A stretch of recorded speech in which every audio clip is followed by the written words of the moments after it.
Okay, so ito yung update. Yung isang halaman yung 24 carats, nalusa yung dahon. So ito yung top cut. Pinropagate ko na siya. Tinanggalan ko yung taas. Ito yung top cut niya. So para ito mga siguradong gumuhuhay, kasi pinutol ko yung ilalim niya, yung pinakaugat. Pero meron siyang nodes. Kailangan siyang i-vacuum. Yan, kailangan siyang i-vacuum. Yan na pang vacuum. Yung ilalim may butas, yung ito walang butas. Lalagyan lang ng ano yan, lalagyan ng glue stick.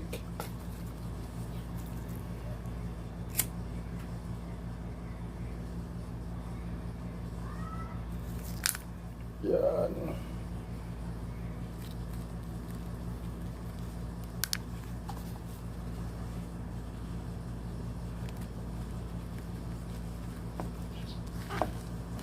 So, yan.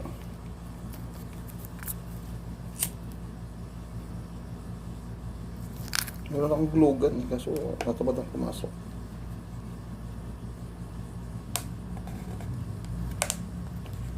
Yan lang.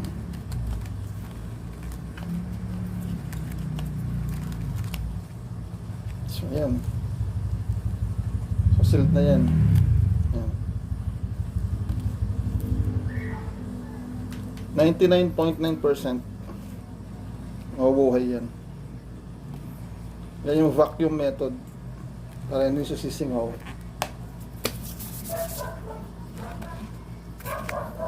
Yan.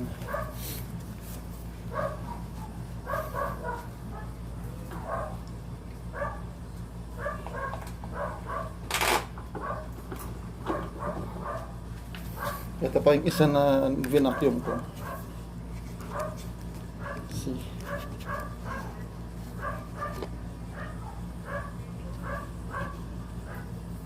Ano ito? Yung ginawa kong fusion.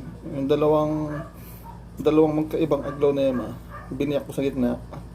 Ito yun, no? Tapos pinagpalit ko sila ng ano. Pinagdingsyon ko yung magkaiba. Ang laki na ng shoot, oh. Diba yan? Ang laki na ng tubo, oh. Hindi ko lang alam kung paano magiging mangyari niyan. Kung ano magiging kulay. Sana magiging successful na ano. Tumubo na yan, oh. Sure na. Kaya sila yung kulay, hindi ko alam. Yan, ito naka-vacuum din. Kaso lang, hindi ko na siya sinil. Vacuum method. Ganyan ang technique para siguradong mabuhay yung ano, yung shoot. Kahit na may